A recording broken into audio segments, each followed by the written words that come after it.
be brave if you're brave. I'll be brave, but only if you're brave. Yeah, we can both be heroes, like soldiers in their nice clothes, like soldiers in their nice clothes, together. And it could be just you and me.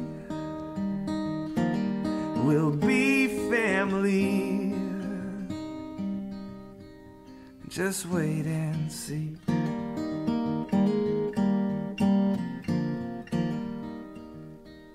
So I will fight if you'll fight. Yeah, I will fight, but only if you'll fight. Oh, we can make it through this, like sailors in a tempest, like sailors in a tempest, together. And it could be just you and me. We'll be family. Just wait and see. So I'll be brave if you're brave. I'll be brave, but only if you're brave. Go. Yeah, hi. Good evening, everyone. Welcome to the living room. I know most of you, but I do see a couple of new faces. So I'm Danielle Hicks. My role here at the Foundation is to oversee patient services and programs. So anything that has a patient touch or voice is my area of responsibility. I'm also one of Bonnie's daughters. The old one. The oldest one. It's a joke. It's a joke. And it's a running joke because in a couple of months I'm about to have a pretty big birthday. Yeah. That I think is more upsetting for her than it is for me. Which makes her no longer my daughter. Yeah, yeah. From now on, I only have 2 kids. Yeah, yeah. And they will still be in their 40s. Right, they will still be young. The younger sister is over there, so Andrea. Yeah, there's the young one. Welcome. We're so glad to have you guys here tonight. I don't know if any of you got a chance to sign in last night. Michelle and I were in Arizona, in a couple of different areas of Arizona, Sun City, and then Gateway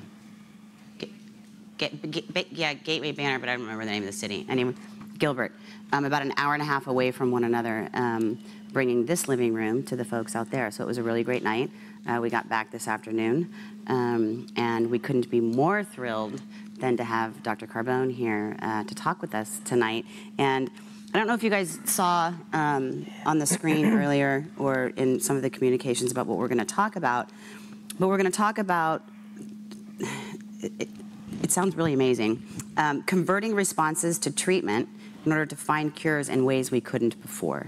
And this is across the stage spectrum where we're going to kind of take this conversation. So regardless if you're a stage 1 patient or a metastatic patient, what might that look like? But before we do that, we're going to start like always with our around the room. So you do not have to introduce yourself, although we would love for you to say who you are. Give us any updates for those of you that are veterans, and tell us a little bit about yourself, and then we'll jump right into the conversation. Barb, you want to start? Barb's got news. Barb's got news. Okay, I'm not a patient, first of all. That's why I have... No. I'm a caregiver for my husband, Dave, that many of you know. I actually did my little elevator speech here so I can get through this quickly. Okay, 2 years ago, last week, Dave was diagnosed with adenocarcinoma EGFR, stage 4, with brain mets, lymph node involvement, and significant pleural effusion, fluid in the lining of his lungs. He was put on Tarceva, and he also had stereotactic radiosurgery, sometimes called cyberknife, to the mets in his brain, all of which had a very good effect. Good scans for about 18 months or so. At one point, he did have also the stereotactic radiation to the hilar lymph node. So he went through all that, and that was pretty good. We had about 20 months of really good, and then things started to go downhill fast in December. That's when Dave stopped coming, so we haven't seen him for a while. It was really bad. They switched him to Tagrisso, and it seemed to have no effect. So by January, when the cancer was kind of on a rampage, it had gone to his bones, additional lymph nodes, his liver, and significant pleural effusion again, and some pericardial effusion. So really bad. Plus, he developed blood clots in his leg and was like in so much pain. So 5 weeks ago, Dave started on Carbone and Alimta chemo. And he's had 2 rounds, and today he had a scan, and now I'm going to cry for a different reason, because just this afternoon before I left, we got a report from his oncologist. She said, "Your scan looks, quote, fabulous." So it's my favorite word today. So fabulous is good, and he's been really tired from the chemo, but beyond that, tolerated it really well. So he's got round number 3 coming up Monday. And we're like, bring it on, kill the cancer. I'm trying not to say bad words. Anyway, That's okay. so, it's okay. So that's me. Okay. Thanks, Barb. Hi, Dave. He's online. He's online. He's online. Not watching the Warriors. Yeah. Hey, we beat the Warriors. That is news. Maybe. Yeah. Hi, I'm Nancy Waringa. I have a small cell carcinoma. I was diagnosed November of 17. I was put on, I'm stage 4. I was put on carboplatinum and etoposide, which actually, besides making me very sick and being allergic to carbo, it really worked really well. It really shrunk the liver, the lung, everywhere it was at. It really shrunk everything. And then I went through my whole cycle. And then he started again because I was off for maybe 2 months, and it grew back rapidly. And so I went back on it for another 6 months, at which time this is a doctor that was not from Stanford. And so I was referred to Dr. Pata at Stanford that does more lung cancer and specialties. And so she gave a whole laundry list, and she said, no more platinum. So I couldn't go back on any platinum, but she tried an immunotherapy that did not work. That also encouraged it to grow. This is in last year, by the way. And then this year I'm on level 4 as far as treatment, and they were really surprised because they really haven't dealt with anyone that lived as long as I have with this type of cancer. So now they're trying me at the Temodar, the home treatment. And so I've been starting that, and I have severe head pain from that. But the other stuff, I'm tolerating well. Drugs work miracles. So, so working on that. The problem with my small cell, it came with SIADH, which greatly affected my sodium. And last year I was in the hospital every 3rd week, getting the salt put back in my system. That gave me more side effects and more problems, and I was dying from that. I was in, coma, strokes, everything, than anything else. So we got that a little bit more under control. Now I have a heart valve that needs to be replaced, but we're now going to replace it because of the cancer. So it's just sort of a mess right now we're trying to figure out, but we're one day at a time working on it. So You look fabulous. Oh. Really? You sound fabulous. living by drugs, it works. Right? Thanks, Nancy. Hi, I'm Rick. I was diagnosed in February of 2015 with stage 4 adenocarcinoma. I'm treated at Kaiser Santa Clara. I started off, I didn't have any of the gene mutations from the testing they did. And so I went straight into chemo. I had carboplatin and Alimta. That lasted for about 7, 8 months, and then I had progression in my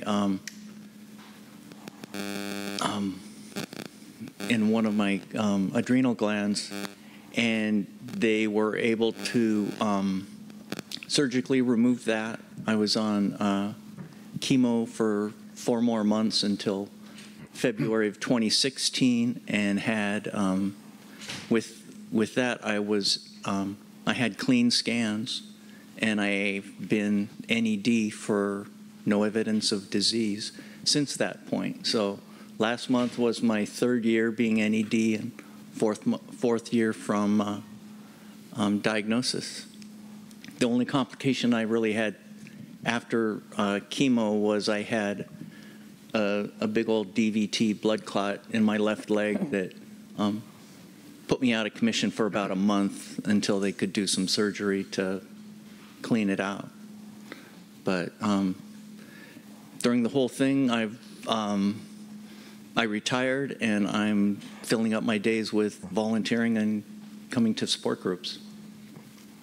We work with volunteers here, just so you know, Mr. Retired. It's interesting how the first 3 stories are successes of chemotherapy. Exactly, exactly. And that's so good to share, right? Because so many patients are, especially in this world of TKIs, they're afraid of chemo, and chemo still is a good drug, right? I'm Rick, and I'm with my wife Tina, and this is going on 9 years that we've been doing this. It's 8+ years. He likes to round up always. Right. That's okay. That's okay. The opposite. My name is Tina, and I also have a good chemo story too. Yes. But yes. I was diagnosed in 2010, and I was EGFR positive, which was a great thing to be at that time. And I started on Tarceva, and I took it for 3 months, and they said, you're responding really well to Tarceva. But the 3rd doctor I went to said, I think we can have a better outcome with chemo, standard chemo and radiation. So I stopped the Tarceva, had chemo and radiation, cisplatin, and etoposide, and clean scan after treatment. And then I went back on the Tarceva for maintenance, and I'm still taking Tarceva every day and clean scans since. So, Fantastic. Thanks, Dan. and I'm so grateful for this organization and all of my wonderful friends that I've met through cancer, which Who knew? who knew? Who knew? But it's great. I'm Ron, and I'd like to introduce to you my date for the last 53 years. 56. He rounded But who's counting? Who's counting? you just flunked. Yep. That's all right. I love it.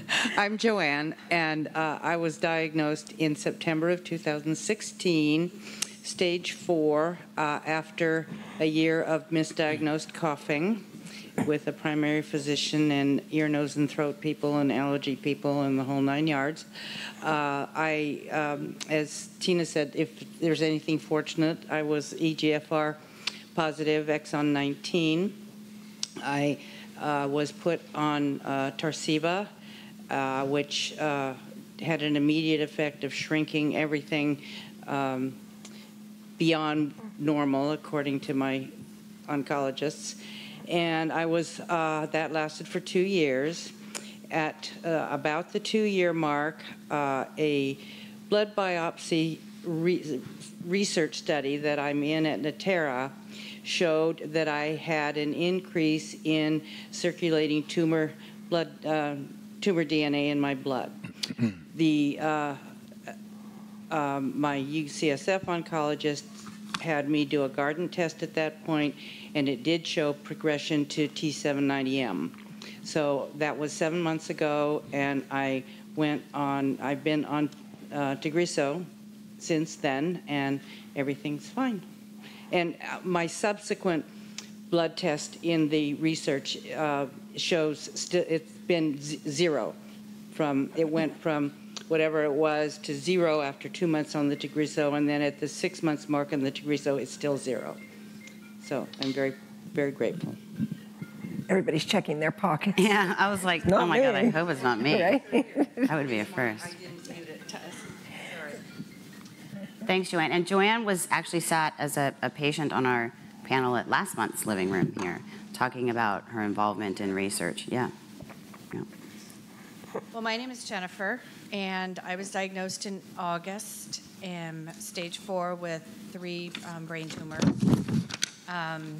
I've had 4 treatments of a triplet: cisplatin, Keytruda, and Ellipta, and I'm now on maintenance with just the Keytruda and the Ellipta. I'm saying it wrong. I've had 1 CyberKnife treatment to my tumors, and I'm down to only 1 tumor, which is great, and have responded well so far to my treatments. Did you have genomic testing? I did, and they actually, it's a somatic mutation panel. Is that the same thing? Yes. Yes, I had that. So I have EFGR POS exon 20 with deletions and insertions, which I'm not sure what that means. And I have PDL1 22C3. So I'm not sure. Still learning a lot about this. So 22C3 is just the antibody they used. That should have a number with it, a percentage. 31 to 40. Right. Okay. Okay. And I'm hopefully will learn soon. So I've been seeing a doctor at Kaiser, and I'm going in to see Dr. Lopez this week, which I learned from Michelle, actually. Yeah. So I'm seeing him. I just had a PET scan today, and I'll be seeing him on Thursday, so I'll be getting a second opinion. So it's nice. I'm staying within Kaiser for the first second opinion, and if I need to go outside, I'll go to UCSF. But And he works really well with UCSF as well, so fantastic. you've got that for a backup. Great, great. And you should know that there are some new drugs, really exciting new drugs coming down the line for exon 20. Great, great. I saw today. But if what you're taking is working, don't change. So far, so good. Yeah. And it sounds like I'm learning as this goes on that it sounds like that your mutations can change just under treatment. So That's a long discussion. yeah, I'm sure. They can. Yeah, I don't know if it's a treatment or if it's just a cancer doing something different. But anyway, I'm very happy to be here, and thank you for having me. And good questions for Dr. Carbone later when it's Yeah. Q&A time. Yeah. Thanks, Jennifer. Thank you for coming. Thank you. Hi, I'm Sally, and I entered the International Early Lung Cancer Assessment Program in 2004 because I was at high risk for developing lung cancer.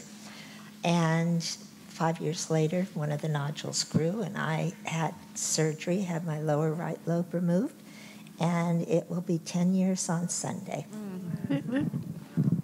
Sally's our Do poster have a child for early screening. detection and Right. screening. Yeah. Right. Early detection. I said you're our poster child for screening. So did you meet Claudia Henschke?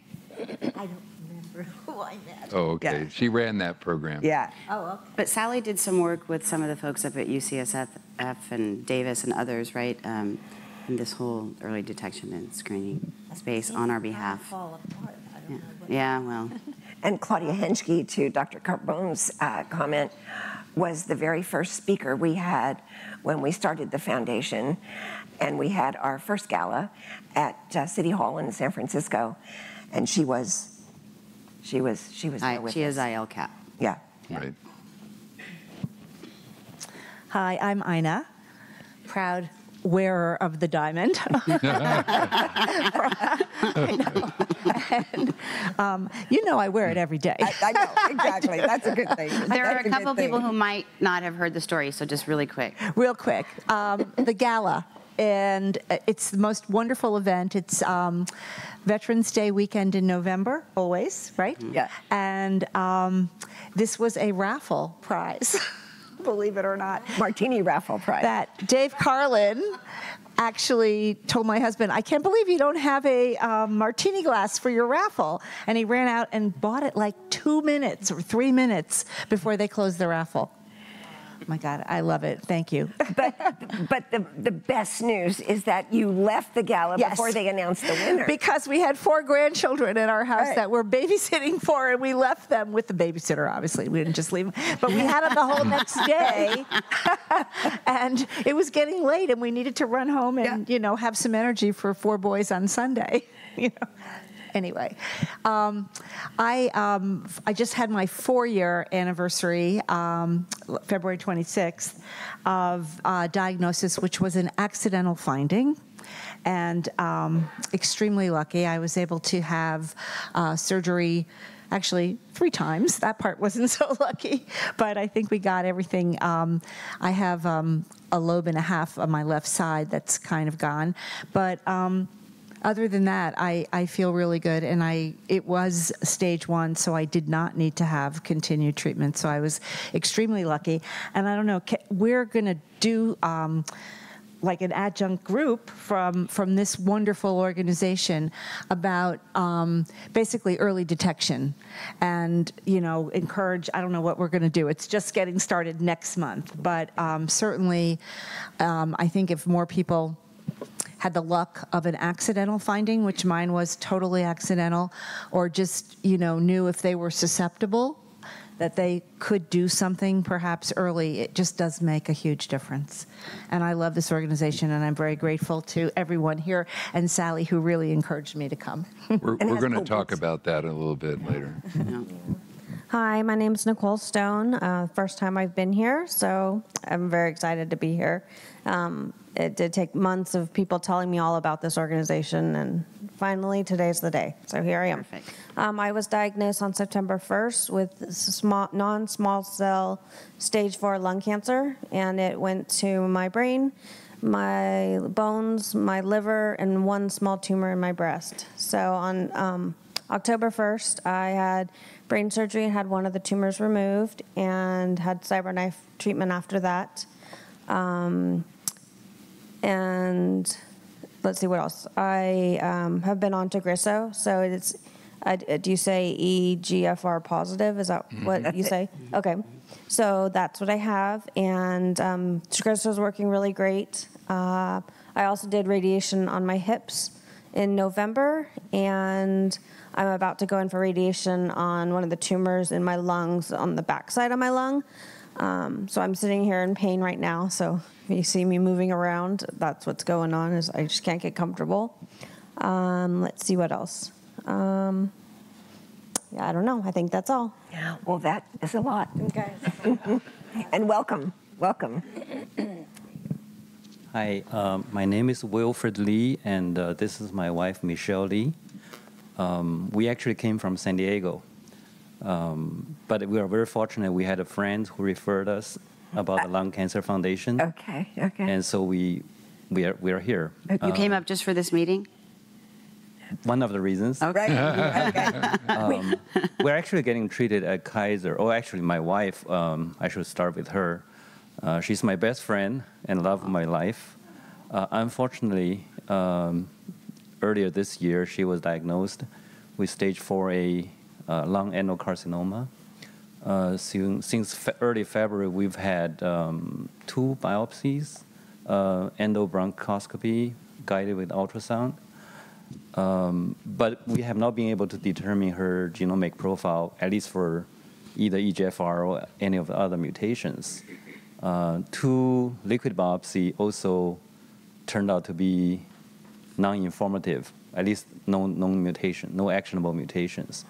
So she's actually going to do another biopsy tomorrow morning to try to find out her genomic profile.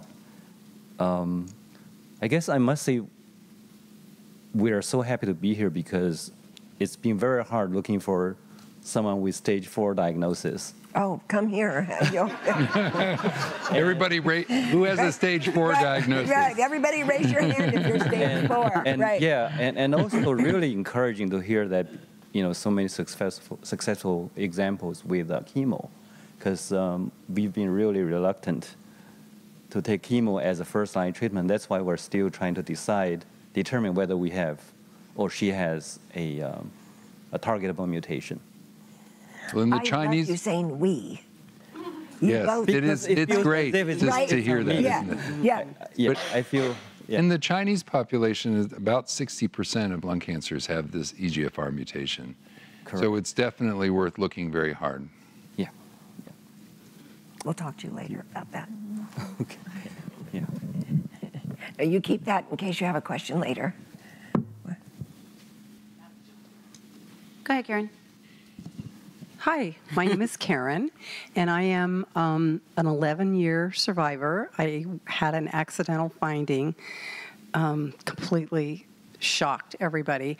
It was stage 1B, and they saw it, and they just said, we're going to just move really quickly right to surgery.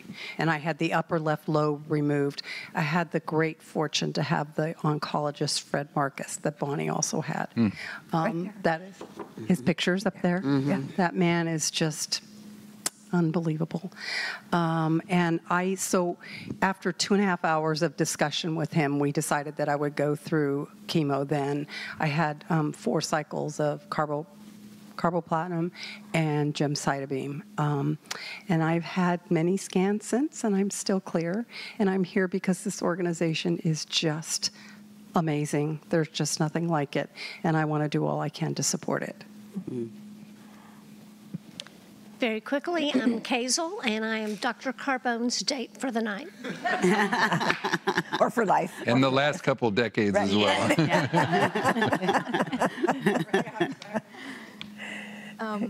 This is my friend Candy. She's a friend of mine in church, and right now she's one of my moral support.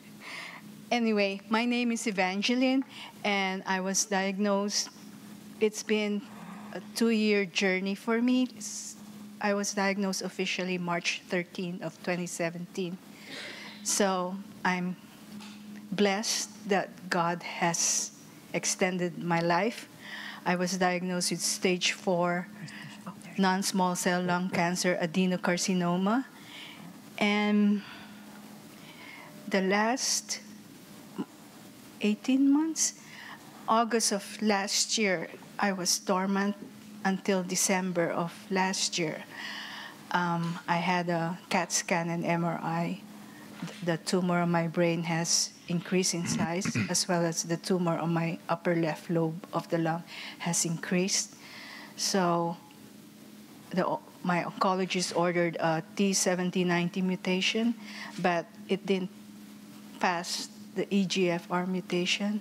So he ordered a biopsy, and I just had the biopsy last March 4th at Stanford Hospital. And as of this date, they blocked the report from me. And I asked the nurse, and they said, I have to wait till I see my oncologist on April 5th, because on March 25th, I have another MRI of my brain and a CAT scan of my thorax on April 2nd. So I will learn about the verdict on April 5th. But as Lana said, hers was also accidental. And when I was contemplating on my 2nd year, when I was diagnosed last March 13th, mine was also accidental because it's part of the hiring process in Lucille Packard Children's Hospital. Before I started work, they required me to have a chest x-ray, and that's where they found out the TB was ruled out, but we found out that I have a mass on my upper left lobe. And so they ordered CT scan and PET scan, and that's how we learned that I have the NSCLC adenocarcinomas. And it has metastasized to my right brain and another one on the left bone of my skull. So I was categorized stage 4 then. But here I am, and I want to let the couple know that even if your wife is stage 4, if you don't believe in God, just keep positive, think positive, keep fighting, and just think of it that you're worthy to stay here, and you have a purpose here to be advocate to people who are like me, who's at stage 4, and especially this organization will really give you hope to stay and be helpful also to others. Thank you. Thanks, Evangeline. She's so cute. And she comes and volunteers here on a constant basis. If that's not enough, right? Jeez. My name is Katarina. I'm not a patient, I'm a caregiver. One of the 4 sisters who are caregiving for my mom. She was diagnosed in November of 2018 with stage 4, not such a mouthful, non-small cell lung cancer, adenocarcinoma. I would say kind of it was accidental too. She was babysitting my niece who got croup, and then she had a weird cough, went in. The biggest shock of our lives. She had a X-ray in April earlier of last year for something completely different, which didn't show it. So we don't know where this tumor came from. In 6 months, it was over 5 centimeters. She did not test positive for any of the mutations. They tested it twice at PAMP and then at Stanford, where we're now. So she had 4 rounds of the carboplatinum, Alimta, and Keytruda. 2 scans, they showed stability, so no shrinkage, but at least also no growth, because it had been growing fast. And then she had the maintenance Alimta and Keytruda 3 weeks ago. She has it again this coming Friday. And the little bit of good news we had last week is that the interventional radiologist was really pushing for her to have a Pleurex, the catheter, for the fluid removal, because the pleural effusion was bothering her a lot. And she went to the doctor, and the doctor was like, okay, let's talk about it. And my mom's like, let's first see how much there is. And there was barely any fluid. So that was good. Okay.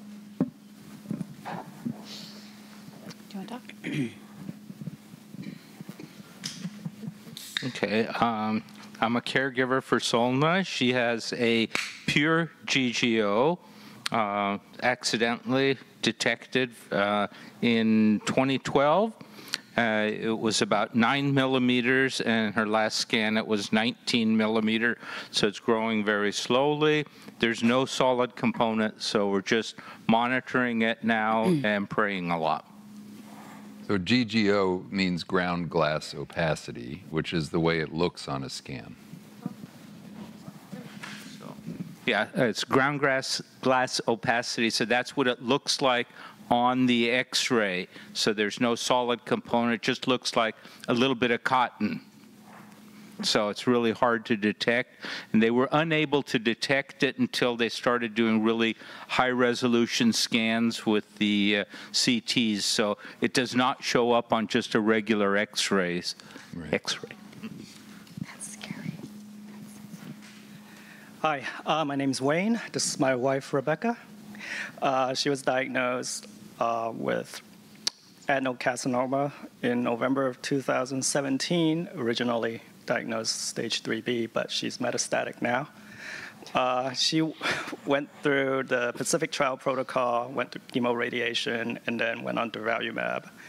During then, the disease progressed, and she developed some brain mets, and she was treated subsequently with CyberKnife and proceeded to go on carboplatin, Alimta, and Avastin.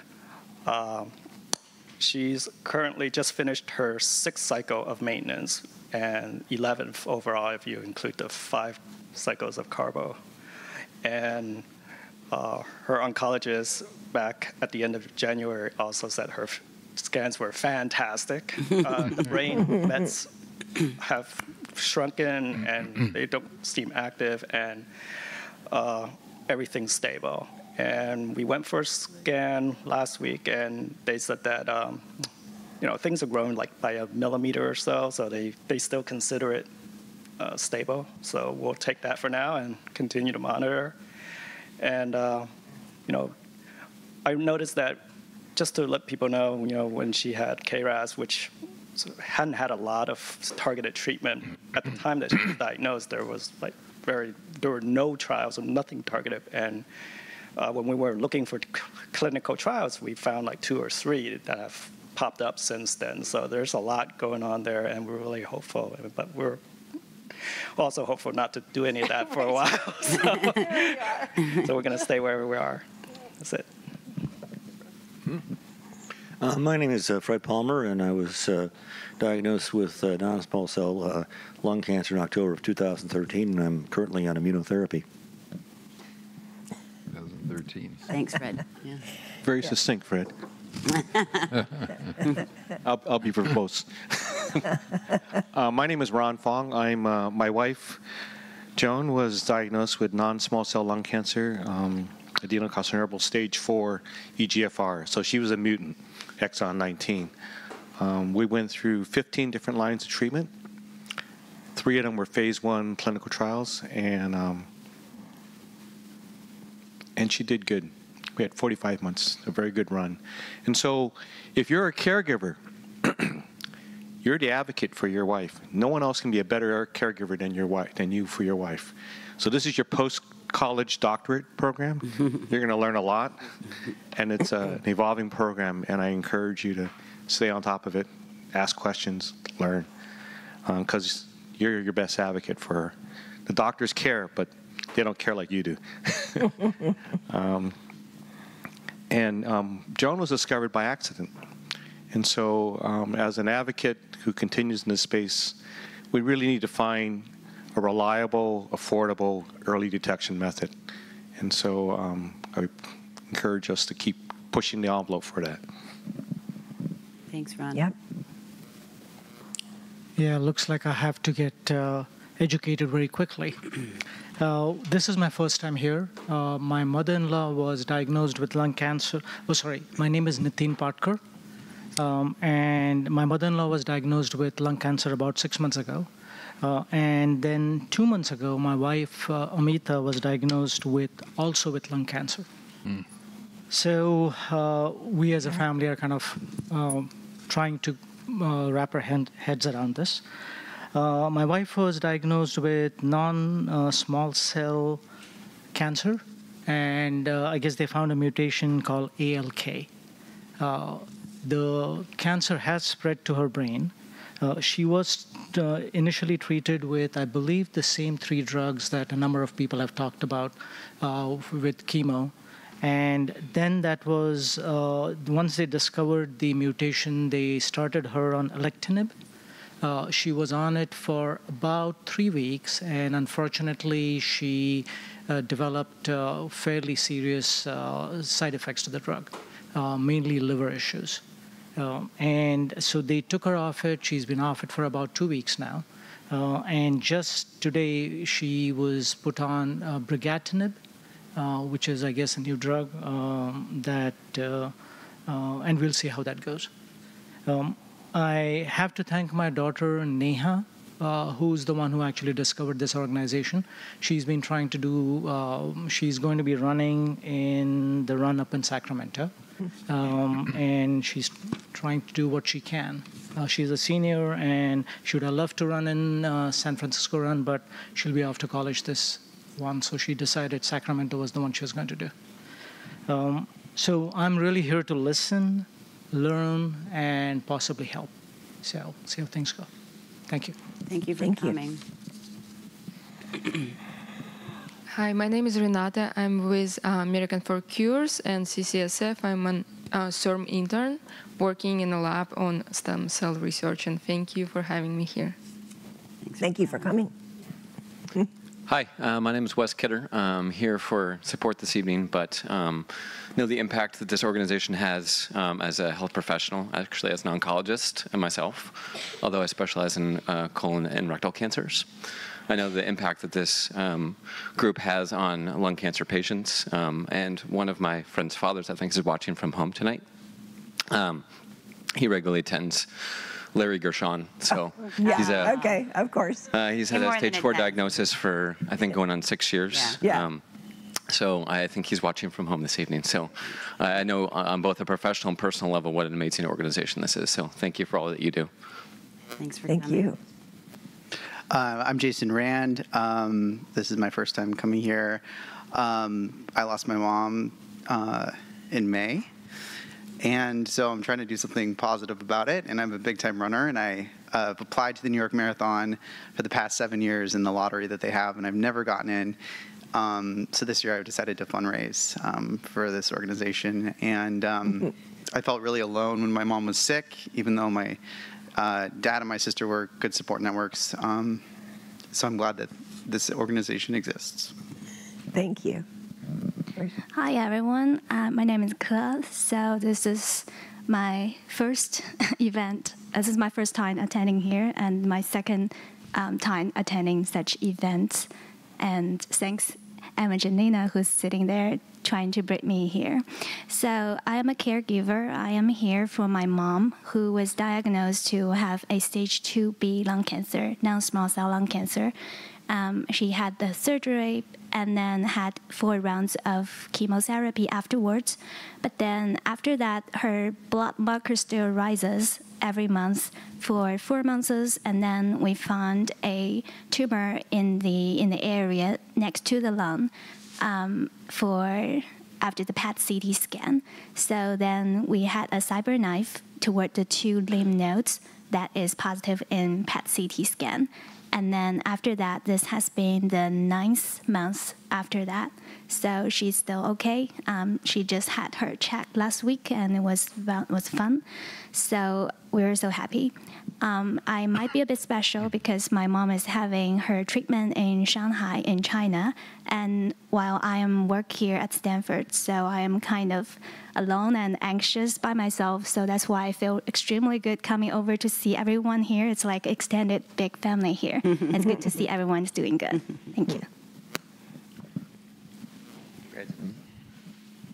Hi, my name's Robert.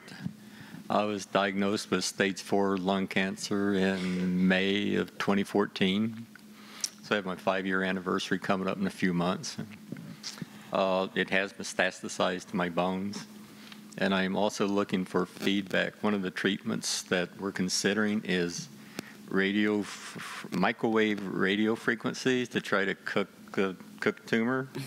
So if anybody has any information on that they could share with me, I'd appreciate it. I love what you called it. That's awesome, right? Cook dinner? We're just going to cook that right up. We're going to cook it. Congratulations on 5 years. The only good tumor is a dead tumor. That's right. That's right. Well, the other option is CyberKnife, but another option is CyberKnife, but CyberKnife there's 10-15% chance it'll kill a bone. So we're trying to look at alternative methods. But thanks, Robert. I'm Marie Avery, and I was diagnosed with non-small cell lung cancer, stage 4B, and they did all the mutation testing. I came up negative, which was disappointed. I really wanted PD-L1 positive, but my treatment, I had 4 cycles of carboplatin, Alitma, and Keytruda, and then I went on maintenance. So I've been on, I think, let's see, this will be my 8th treatment, including the 4. So I'm the 4th maintenance, and I have another treatment tomorrow. I found chemotherapy for me has been a breeze. I've had no side effects. I know not everybody is that lucky. I have been. It's just dumb luck. And I just wrote down a couple notes. I've been feeling great. I've been able to work. I just started coughing up blood, so I've got my oncologist that I'll be meeting with tomorrow to give her an update. And the only thing I think Ina and I are going to tag team a little bit, we're finding that there's a little bit of a miss with community oncologists not providing information on the Dario Lung Cancer Foundation. And had Ina not told me about it multiple times, I wouldn't be here. I was like, I looked at some blogs. It's like, this is so depressing. My life is over. I'm handling it exceptionally well. And then she told me that there were physicians coming in and, investigators and talking about clinical research. And all of a sudden, my ears pricked up. I'm like, oh, this is of interest. And it's been fantastic since I've come here. So we're going to see if we can I'm going over to PAMF, and I will see if I can hand out the books. Yeah, great. I brought them by, and I said, office copy only, and they've disappeared. So how can we engage the oncologists who have multiple cancers to make space for this, to offer their patients? And it's not just going through billing, it's going through maybe the nurses and the doctors, and having a checklist where we make a call every month. So there's just a big miss that a lot of us are talking about, that we're hearing it through friends. Yeah. And I'm not sure why we're not hearing it from our oncologist. Right. And I did searches and couldn't find it. Yep. So how can we better communicate, with our community?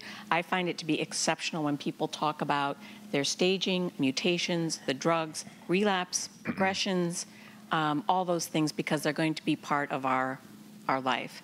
And the only other thing I wanted to share is I think I talked smack once about Blue Cross Blue Shield because my Keytruda was denied. And so it was such a problem, they took it off my treatment plan until it could be resolved with Blue Cross Blue Shield. And with having one cycle missed of Keytruda, I was coughing a lot. And it's been 21 days where I'm just like, this is not normal. Coughing, I was 0.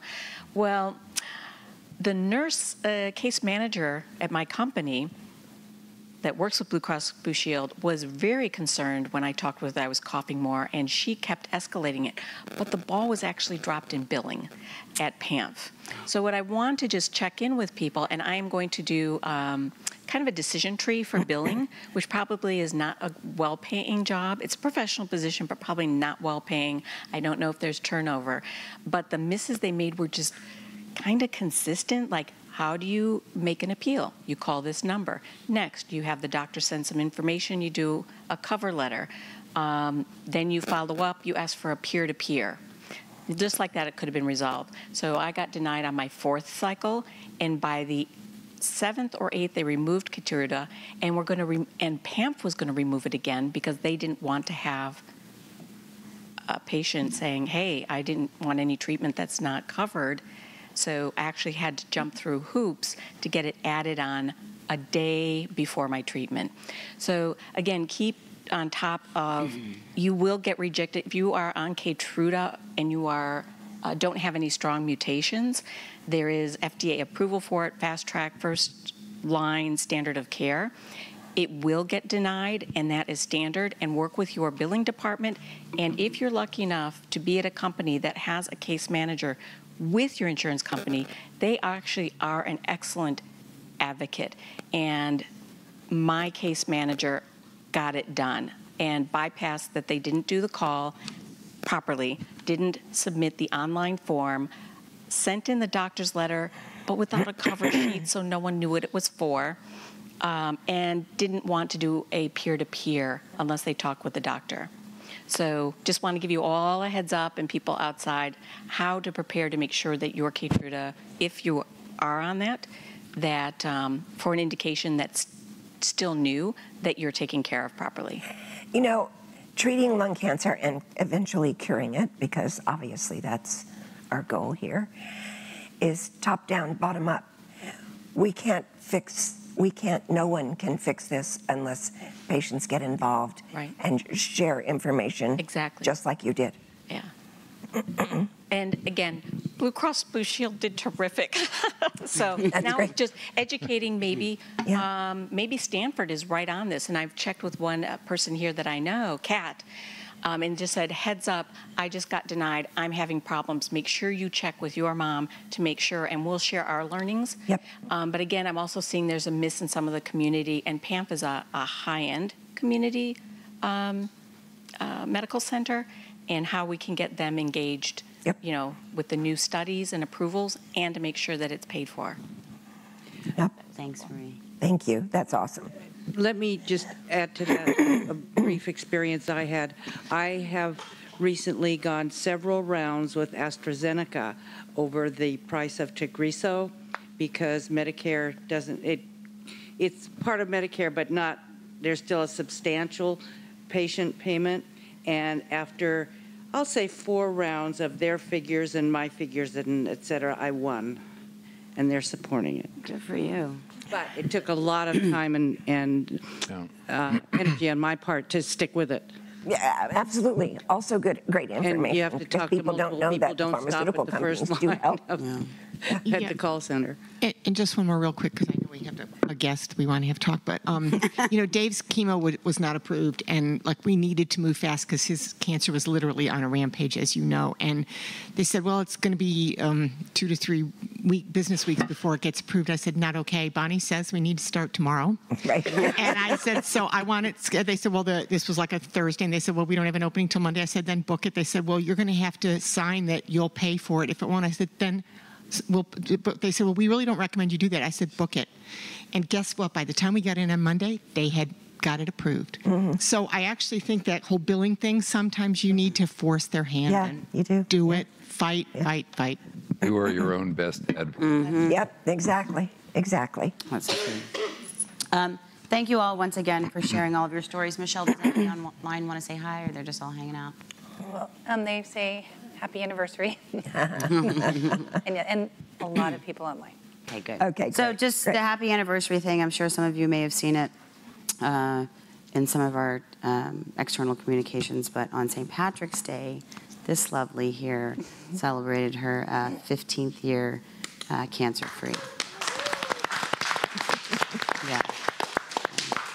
So she got a lot of well wishes. On St. Patty's Day. I did. Yeah. But sometimes I was telling somebody tonight, sometimes I have survivor guilt, you know, to hear all these stories for 14 of those 15 years just makes me believe that maybe I got through that knothole to do what we're doing here. I hope that's the reason. Yeah. Yeah. Thank you. So thank you, everyone. So now we're going to get to the good stuff. Well, The that more was than that good was stuff. No, that was all That good, was too. all good. That was all good. That was all good. We're going to talk about Now for something completely different. completely different, but I know it's something that we've talked about in sort of varying levels and during various talks here at the foundation. That it's a conversation that is going to mean something to each and every one of you in the room, everybody watching, and those that will come back and watch later. And it's talking about how new improvements in treatments are moving us towards a cure. And as Dr. Carbone said earlier, the C word not being cancer, but the C word being cure. And what does that look like? And we're going to talk about it in three different sort of buckets, if you will.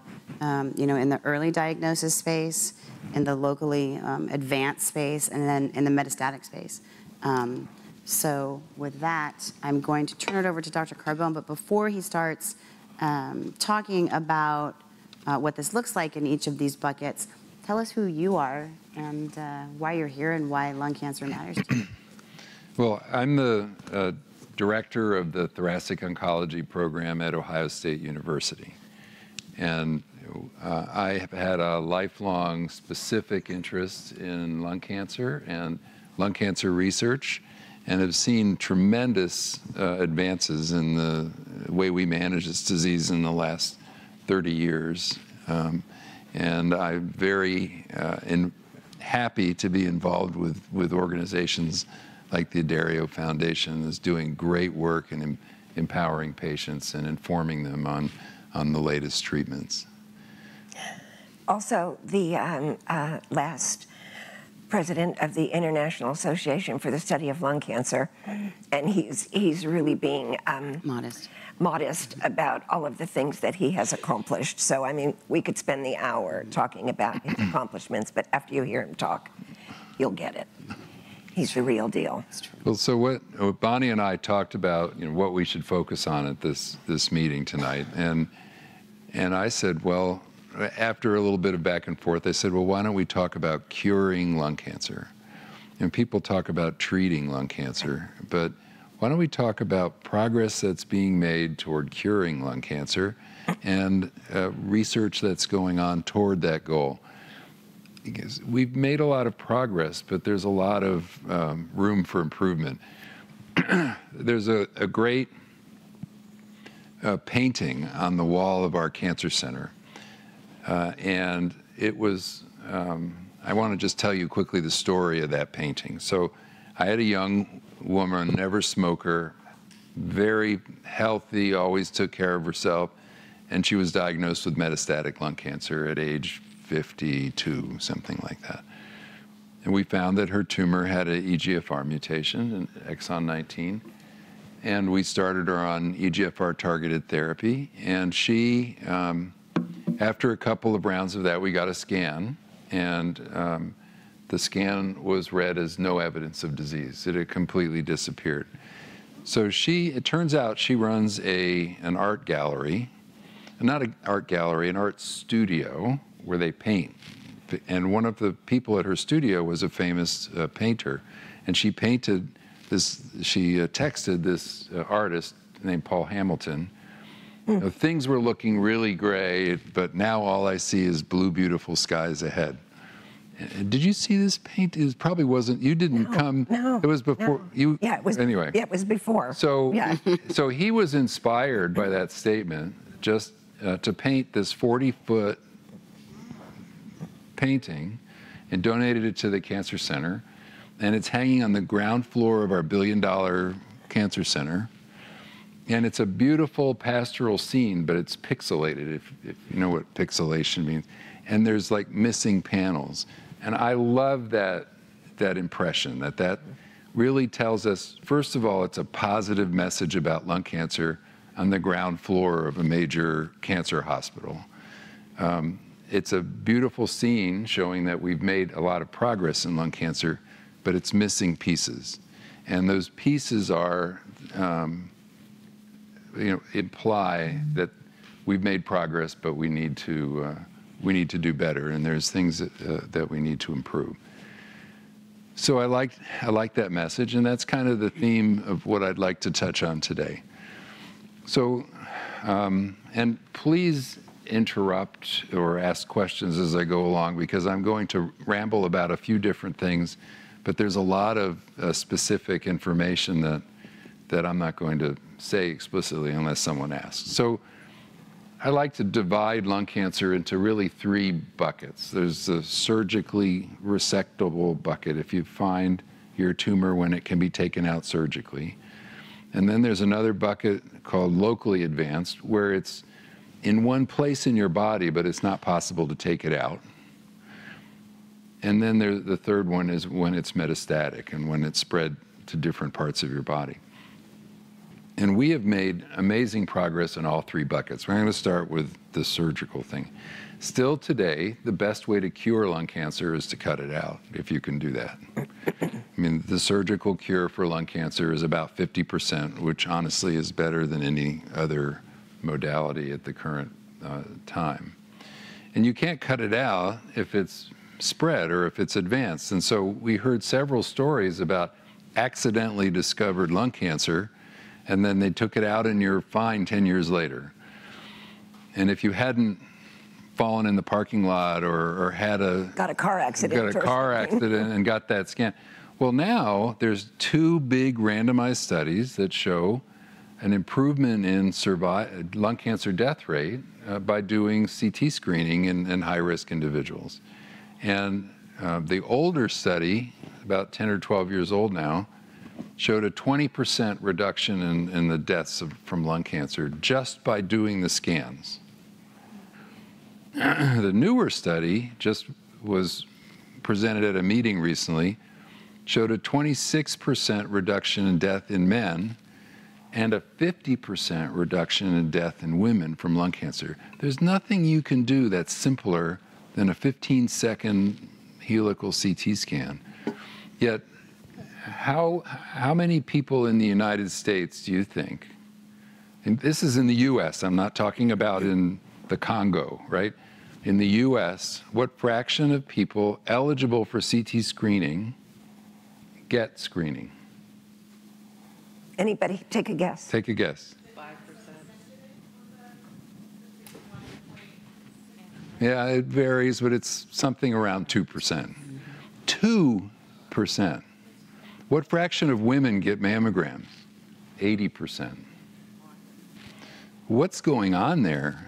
You have in fact, the number estimates for improving outcomes in lung cancer are better for CT screening than mammograms are for breast cancer screening or colonoscopies, et cetera. So I think it's really tragic in this country that it's not more widely adopted. Yeah.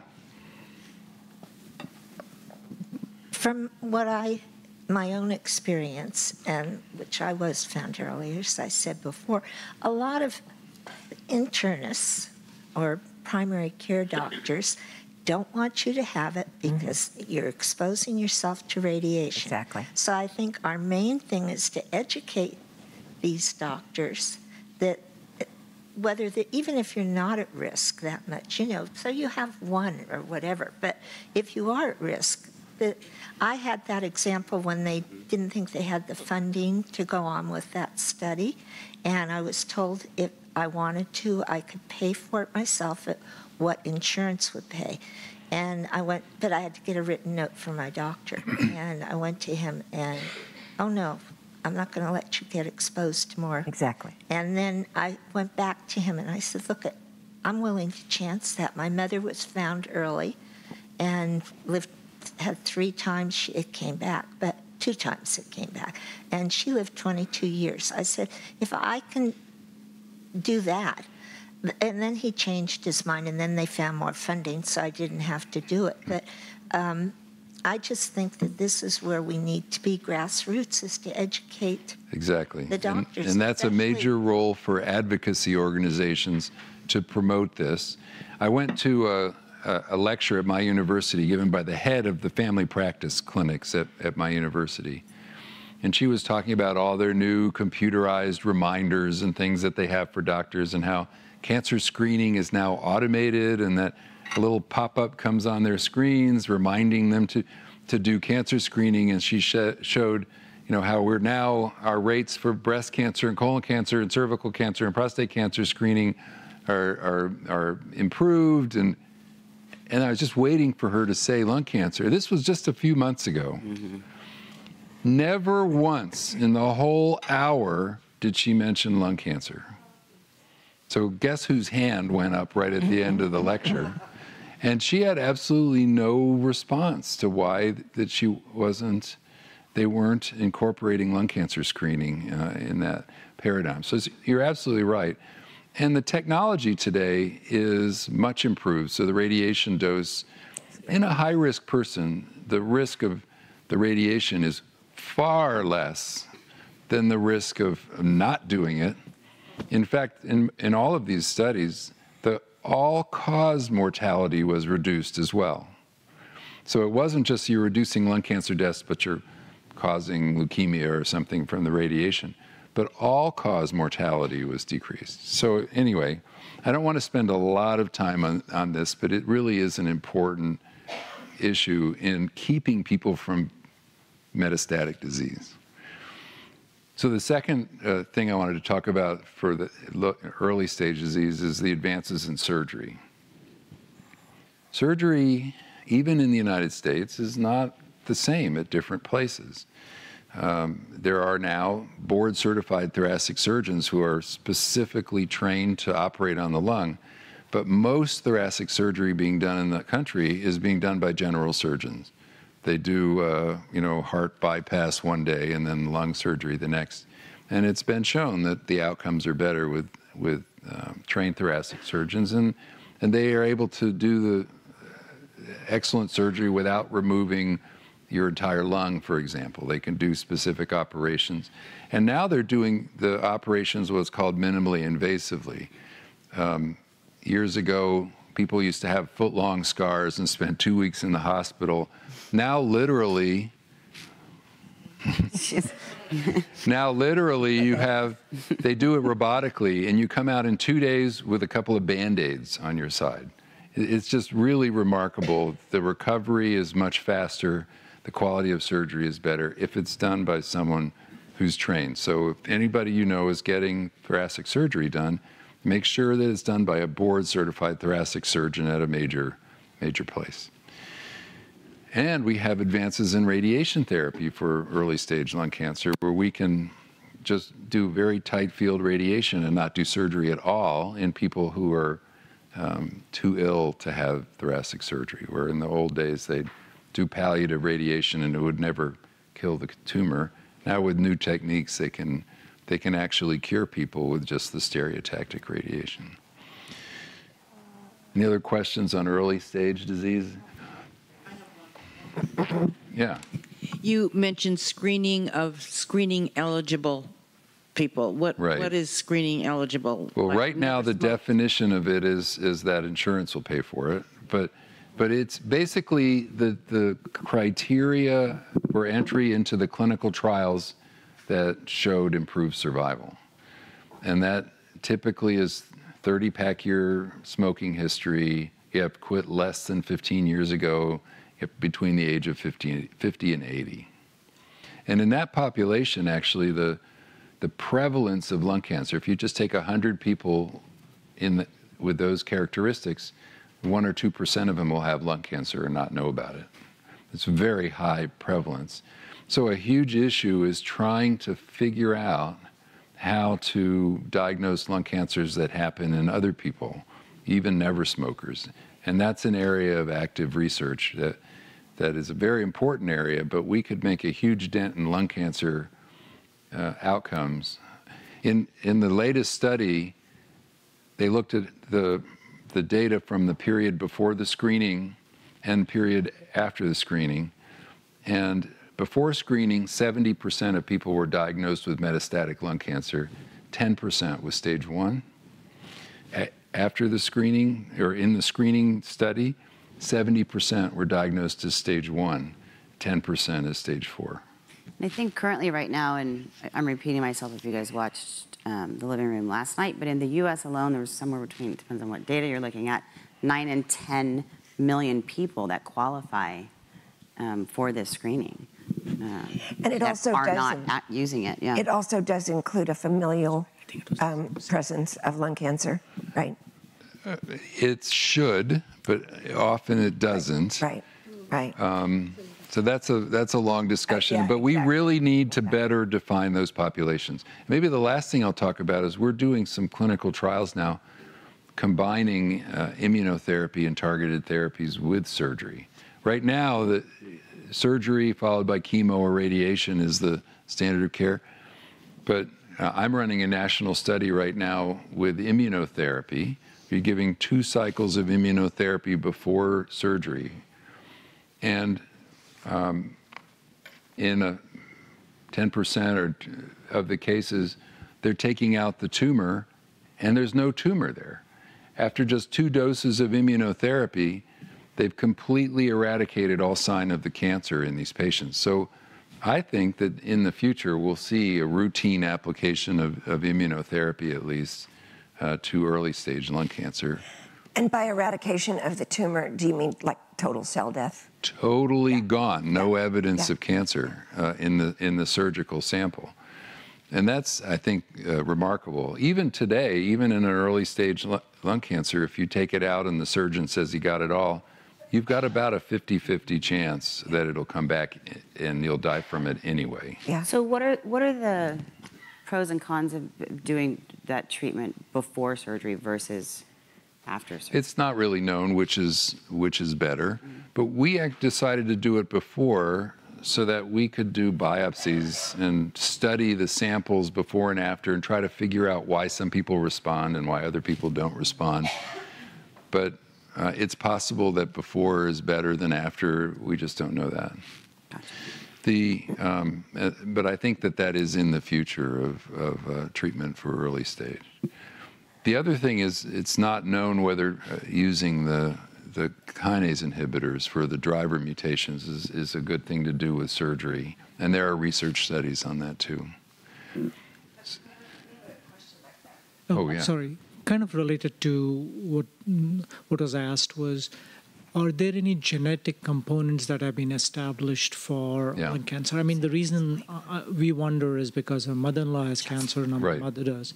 Her daughter does. And now we're, of course, worried about, our daughter or our children. So that's been an area of intense investigation. In breast cancer and in endometrial cancer, there's very clear genetic familial associations with BRCA mutations, and in colon cancer, Lynch syndrome, and mismatch repair. But it's been much harder to define in lung cancer because smoking is such a strong risk factor. And smoking tends to occur in households too. So you have a household with 5 family members, they tend to all be smokers, and so they're all at increased risk of lung cancer. So finding genetic predisposition is not easy.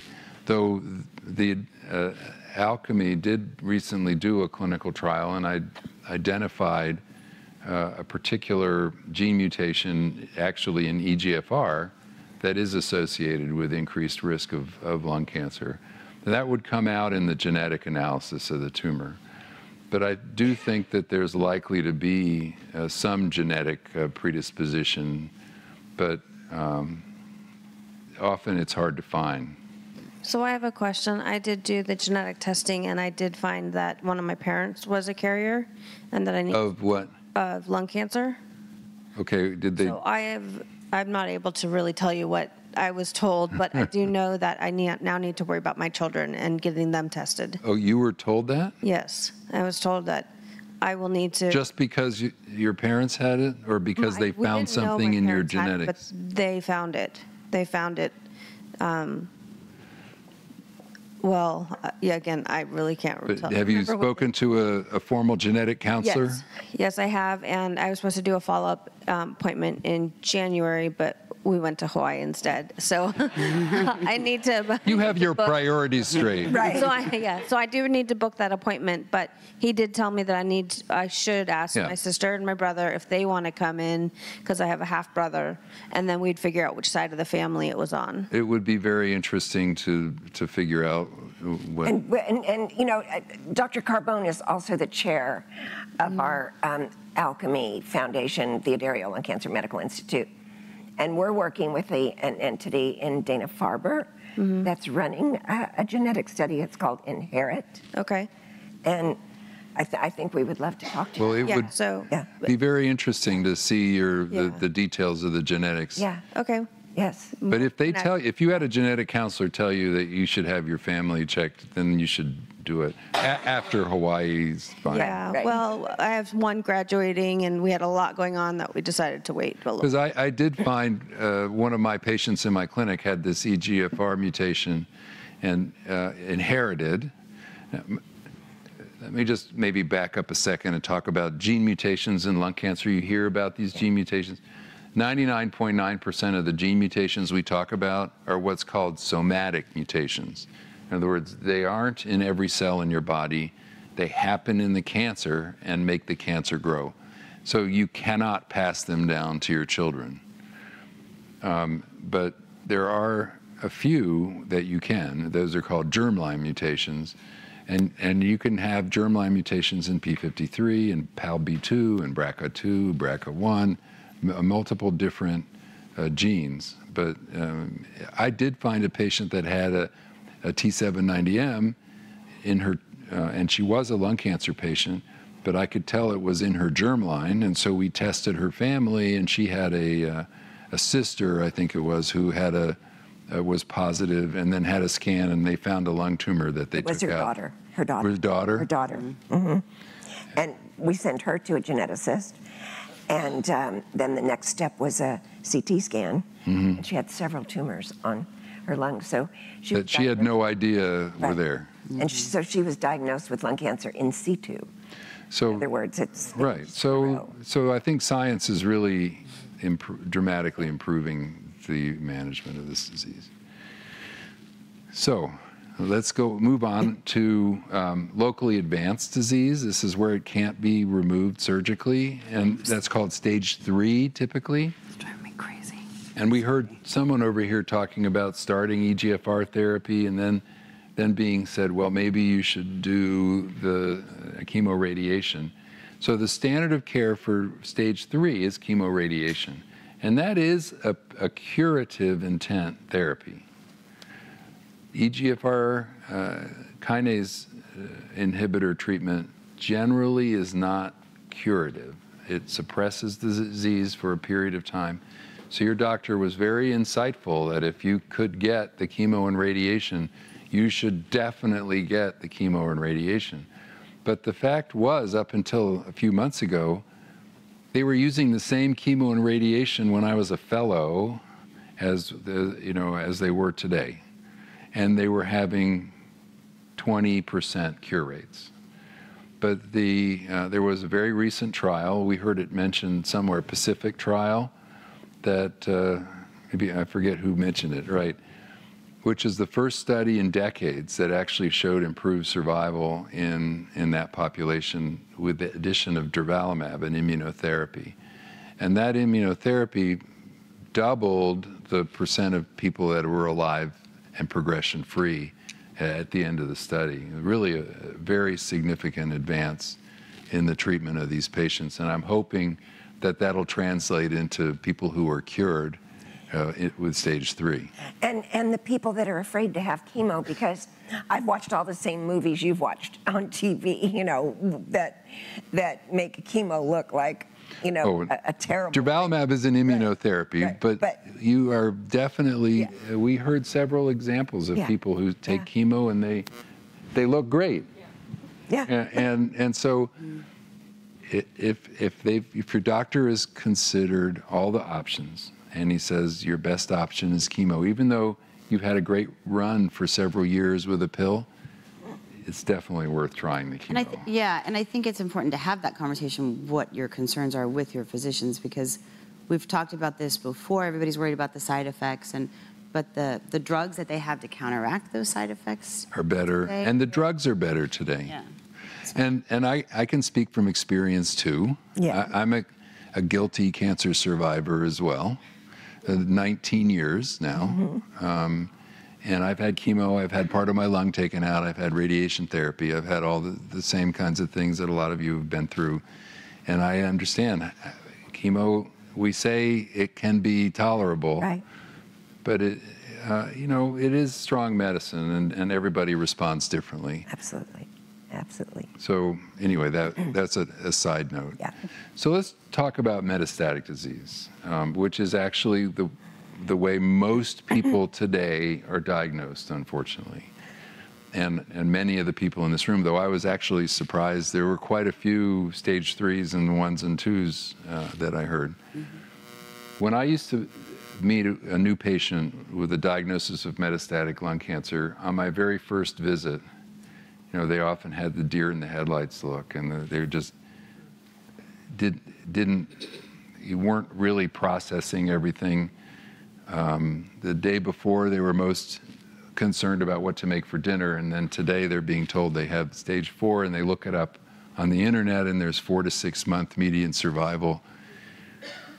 And I start talking to them about all the new treatments and the new genetic targets and the immunotherapies.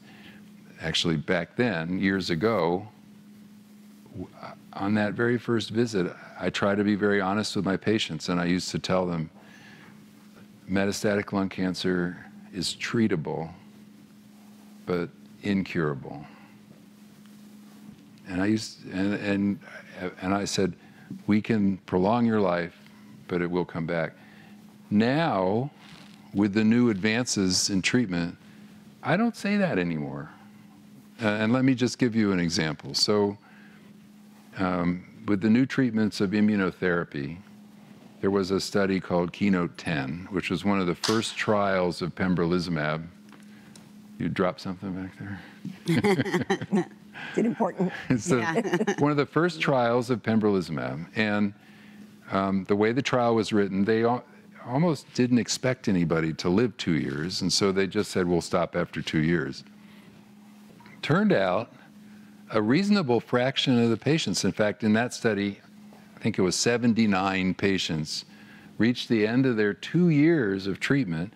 And you have to understand that historically, the average survival for metastatic lung cancer from diagnosis to death in the United States, you know, not in third world countries, was 4 to 6 months. These are people that have been diagnosed with metastatic disease, and actually this was a second-line study, so this was the second treatment that they got. These are people who were alive and progression-free 2 years after starting second, third-line treatment. And so they stopped the treatment in these people. And most of those patients could stay off the treatment, and at the end of the analysis had never recurred. And a few of the patients did recur, and most of those re-responded to the drug if they gave it again. But I now have multiple people in my clinic who were told that they had 4 to 6 months to live by their local oncologist, that, you know, we're just going to give you narcotics and make you comfortable. And they're alive 4, 5, 6 years after taking immunotherapy, and now off of immunotherapy doing fine. And so I think there is an indication that we can be curing lung cancer with immunotherapy. Not in everybody, but in a small fraction of patients. And I think it's something that researchers really have to try to figure out how to make that small percentage bigger. And people ask me, what are the unmet needs in lung cancer? And I say, until you cure everybody, there are unmet needs. Mm-hmm. But the fact is, right now, there's a little bit of light at the end of the tunnel that you can cure people with immunotherapy.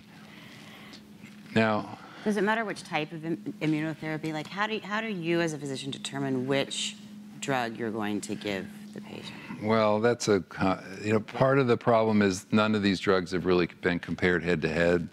And we used durvalumab in the chemoradiation patients because that was the study that showed the survival benefit.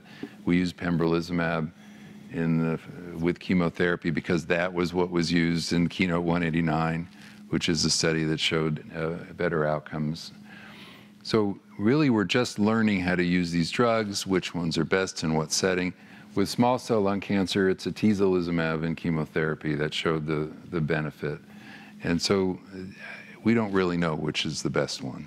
But we do sort of kind of know that if we couple it with a companion drug, it can boost the rate, the survival rate, maybe. The response rate is higher if you add chemotherapy to immunotherapy, but it's still controversial.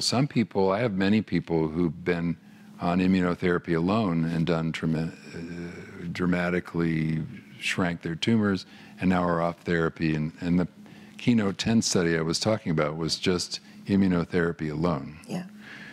So one of the things we're studying in our neoadjuvant study, which is the immunotherapy before surgery, is we're doing hundreds of biopsies and tests on those tumors to try to figure out why some respond and why others don't respond, figuring out other new types of immune therapy that might work in one person and not another.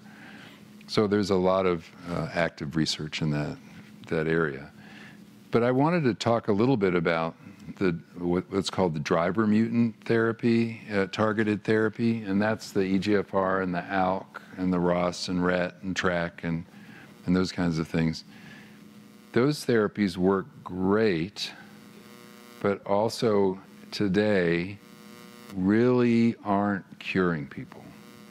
They could work for I've had people 7-8 years on a targeted therapy, but generally people will recur. And so we can be happy with the progress in the targeted therapy space, but the fact is that we're generally not curing these people. And one of the things that we heard about earlier is I think we need to research how to convert those responses to cures with driver mutant tumors.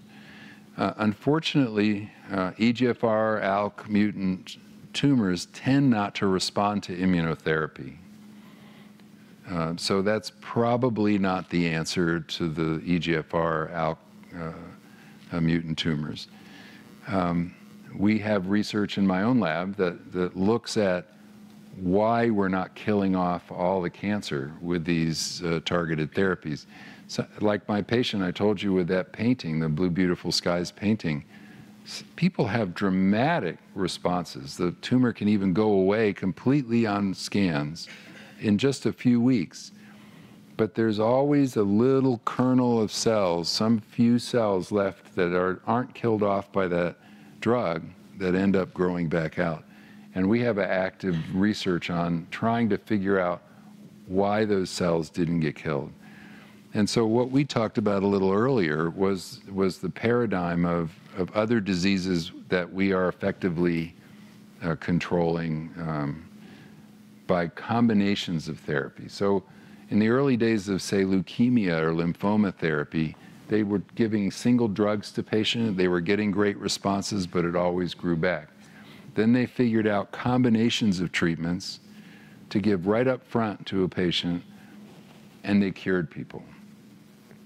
And I firmly believe that with the targeted therapies, that if we figure out why that last little nidus or little kernel of tumor cells aren't killed by the Tagrisso or the alectinib, then we can put in another drug that kills off that last little bit of the cancer. And maybe we can treat these tumors with 6 months of therapy like we treat a lymphoma and cure these people. I don't know if you remember or not, but Tony Mock came and spoke at the Lung Cancer Congress a few years back for our lectureship award. And his whole conference was about, his whole lecture was about hitting it hard. Hit it hard in the beginning. Yeah. Instead of waiting until you've progressed, and then hitting it hard. You know, so. Yeah. So I think that's an experimental approach, and we have a paper we published recently that has one of these mechanisms, and there's a new drug out there that we show in animals we can improve outcomes by combining, and we're trying to study it in clinical trials. But it's an area of active research. And just one quick thing is that another message I tell patients is, you know, this Tarceva has worked great, but your tumor is very likely to get resistant to it. But science is improving the way we treat patients, and we're having new drugs and new trials and new approvals almost every month. And so let's just keep your tumor under control as long as we can. And, exactly. And maybe in a year or two, we'll have when the tumor becomes resistant, exactly, we'll have a new treatment, and we can take care of it then. So Tina's story with the Tarceva chemo and radiation, right? And then back to Tarceva is kind of what you're talking about, right? Like the chemotherapy could potentially, I mean, we don't know because the research isn't done, but could it have been the chemo that knocked off?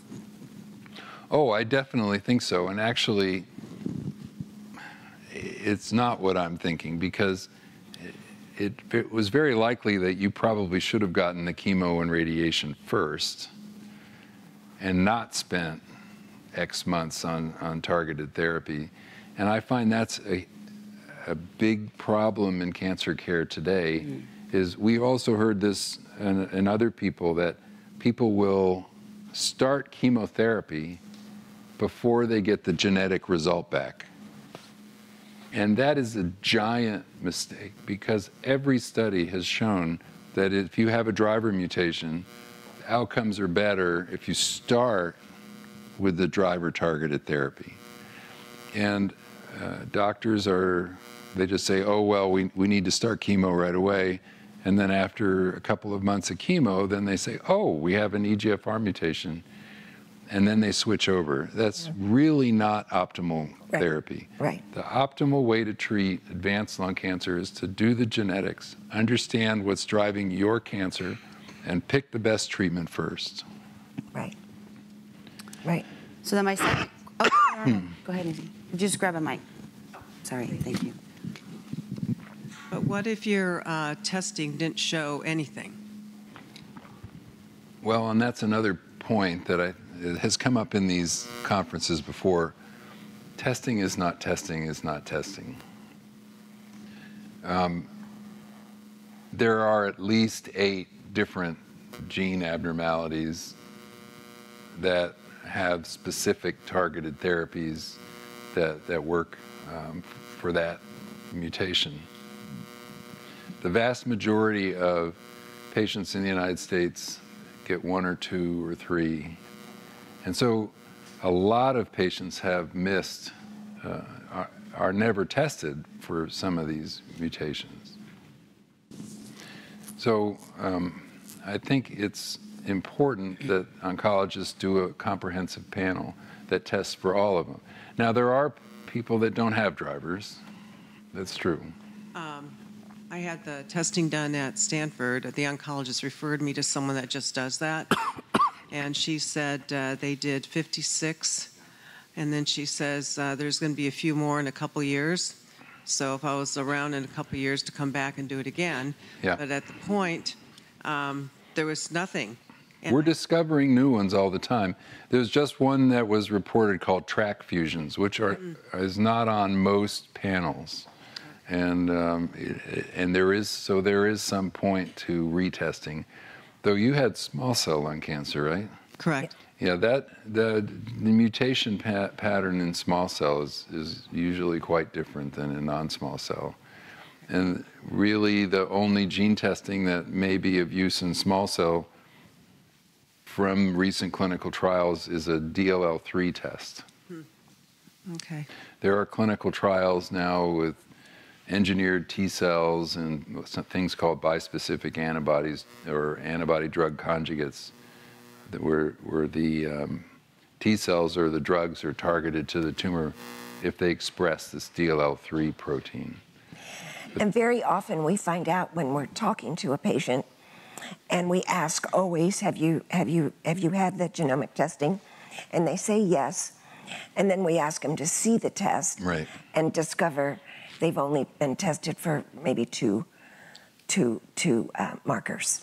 We had a new patient reach out last week who was told, yes, you had all of your genetic testing. And she said, they told me I was triple negative. I go, EGFR, ALK, and ROS. exactly, right? And I was like, okay, hold on. I mean, after we dug into it, that's exactly what it was. Octuple negative, maybe I would believe. Yeah. But I had a patient recently that had widespread bone metastases, and she was actually loved horses and was, unable to take care of her horses or ride because of all the bone metastases. And her doctor had done 2 or 3 gene mutations, and I said, I really would rather wait until we get the results back.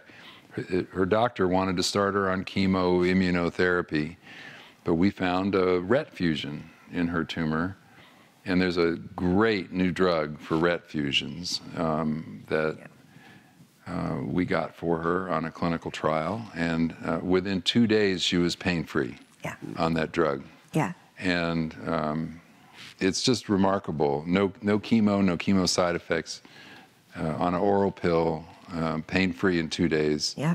And I just told her on the last visit that it's okay to start riding her horses again. Yeah. Yeah. But she would not have ever, probably never been found to have this unless they did more extensive testing. Exactly. One of the things we were going to talk about that we kind of skipped over, but I'm fascinated by, since we're talking about combinations, is the radiation therapy with the immunotherapy, and what kind of research or what are they doing? Well, we talked about that. That's the Pacific trial, and you must have faded out for that. I'm so tired. You're on living. You're on Arizona time, right? Yeah, which is Pacific time. So it's not an excuse. Oh, not an excuse. No. Well, but we're just these drugs are all new. We've had, I think, 8 new approvals in the last couple of years for lung cancer. We don't know how to best combine these drugs or use them. But more new drugs approved in the last 3 years than the last 5 decades. Yeah. That's the speed this is traveling. And they're not just causing little changes in survival. Right. In the past, we would be really happy if we had a 6-week improvement in median survival. Now we're talking about people who live 2-3 times as long because of a new, or 2-3 times as many are cured. Right. As the old drugs. These are really dramatic improvements in treatments. So how often do you need to be retesting or is it? So that's a good question. The actual truth is that most of the time, the true driver mutations that are sensitive to these pill-type therapies exist right from the very beginning and don't change. Now, there are exceptions to that. So the T790 is a new mutation that arises in exon 19 deleted patients, tumors that there is a targeted therapy for. But now people are starting the Tagrisso first line instead of waiting for T790. In ALK fusion positive patients, after alectinib, the ALK protein does acquire new mutations as it becomes resistant to the alectinib, and there are new drugs, the brigatinib and the lorlatinib, that can target those. But the fact is, if you, the driver was always there. The ALK is always there, but it's just modified later on to become resistant. What we were talking about earlier is that we are discovering new drivers that weren't part of the panels that now need to be tested for. BRAF mutations, for example, were never tested for in lung cancer, and now the FDA approved a treatment for BRAF mutations. The RET fusion I'm talking about is now got a great drug. So the real answer to that question is, as science progresses and technologies get better, they may be able to find a driver that they weren't looking for at the beginning. That's why it's important for you to drive your physician into making sure. A mic for Kat. Oh, she has one. Never mind. Sorry. I'm trying to. I see all of you, so I promise we're gonna. We'll give you a chance. Hold on. I just wanted to go quickly back to the genetic testing because Marie had shared her experience with things falling through the cracks or being done incorrectly, and we had an issue too. So just to put it out there, so people are aware. We went from PAMP to Stanford, and then in early December they were going to do that testing, and long story short, found out that the lab canceled the test without telling the oncologist. And it was with my sister calling because we wanted a second opinion just to be, good daughters and get second opinions. We found out they were like, there's no tissue, but there was. They just never bothered testing. But it just, and that caused a lot of stress. So we went to Foundation One, and we'll find out on Friday from the oncologist. But back to the whole point of patient advocacy, and it feels like we even feel like we dropped the ball. Like we were supposed to have this all early January, and we're having it now end of March, and we feel like we should have just been monsters or something. Well, the sad thing is, how many of you went to medical school? You did. How many of you have PhDs in genetics? You don't have a PhD in genetics. You can't, it's really sad in a sense that you have to tell your doctor about X gene test, or, you have to be the one that tells your healthcare insurance that you really need this drug and this is why. And, but the fact is that this is an imperfect system, and people see 50 patients a day in clinic, and if it wasn't our doctor, just to put it out there, it wasn't his fault. It was no, I understand, but information is power. It's a system fault. It's not, it should not be your job to make sure that happens. But the fact is, it is. That's right. And the more informed you are, the more you listen to these ladies and go to events and teach yourself about your disease, you'll learn the vocabulary, you'll learn the basics of what's out there, and ask your doctor questions too. He's not there just to tell you, it's a two-way street. If you have a question, make sure you get it answered, because you are the best person to shepherd all this through. We have, at my place, one of the things when I got there is I wanted a separate clinic for lung cancer. You see this breast centers everywhere around the world where they do, focus on breast, the holistic treatment of breast cancer.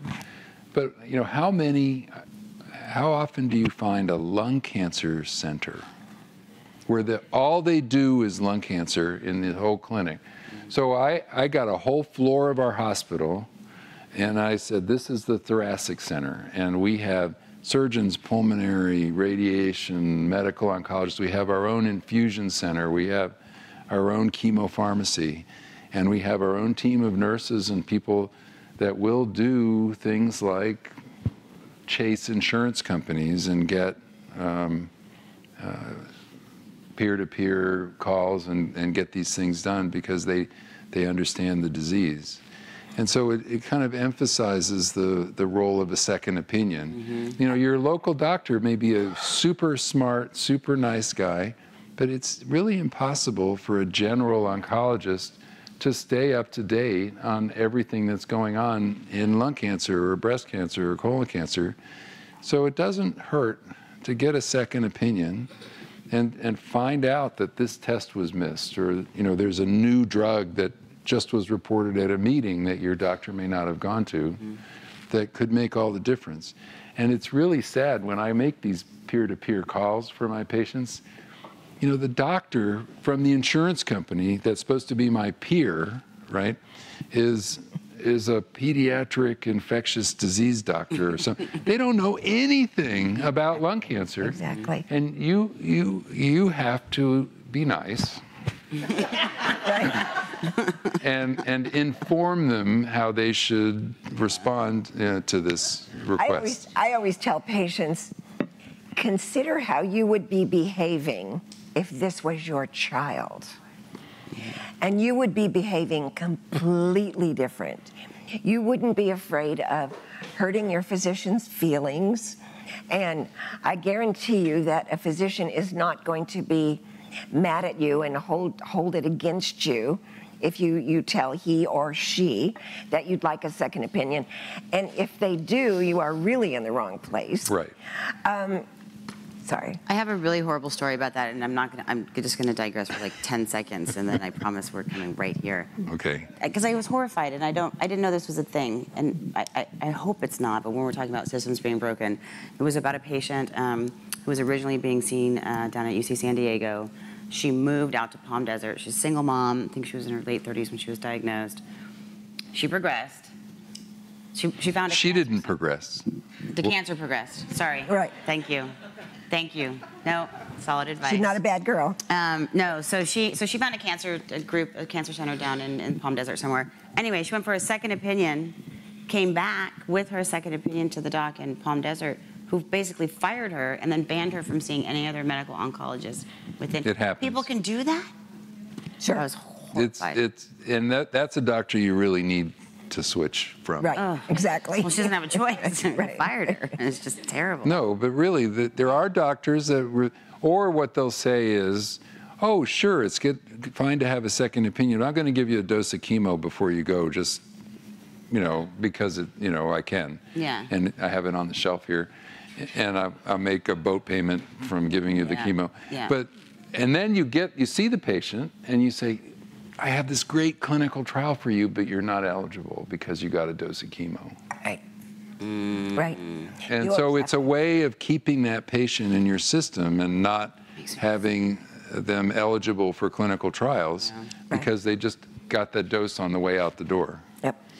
And the doc knows that. Yeah, I want to throat punch him. Okay. Well, I just want to say thank you. The conversation so far has been so informative, especially with insights from Dr. Carbone.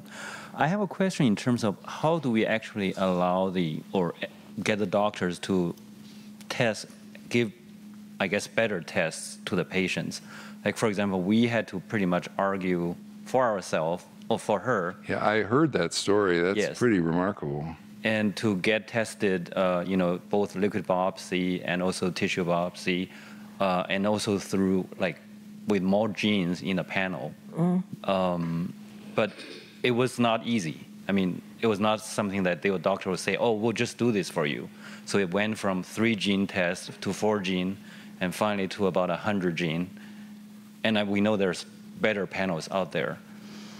I mean, obviously there's, it's probably a common story. There's no guarantee. There are people whose tumors do not have anything that we can target.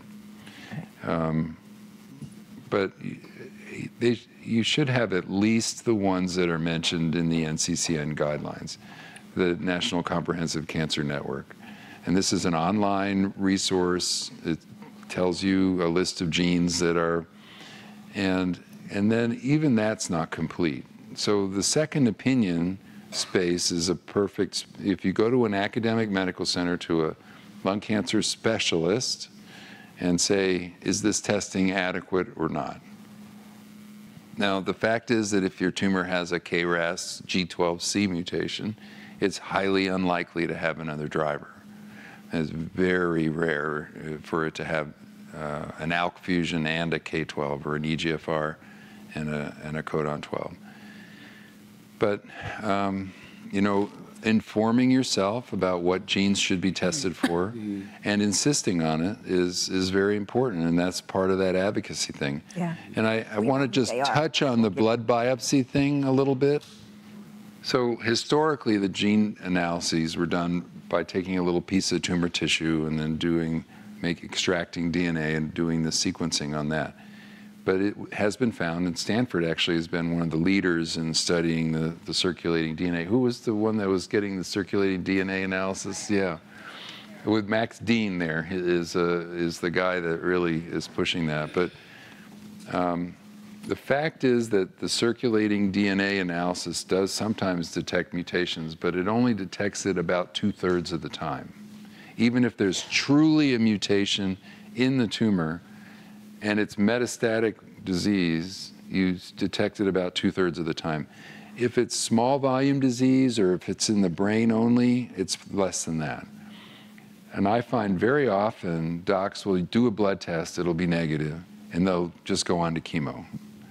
I think it's super important, especially if you're Asian, never smoker, you have a high probability of a driver mutation, that you do larger gene panels and you insist before starting that you have a decent panel done.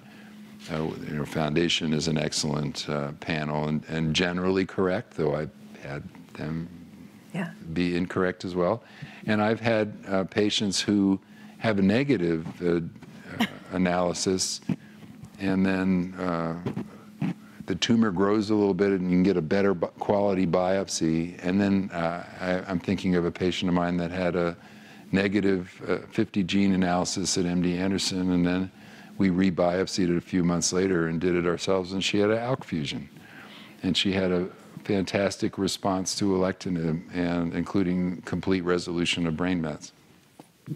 Wayne. Hi.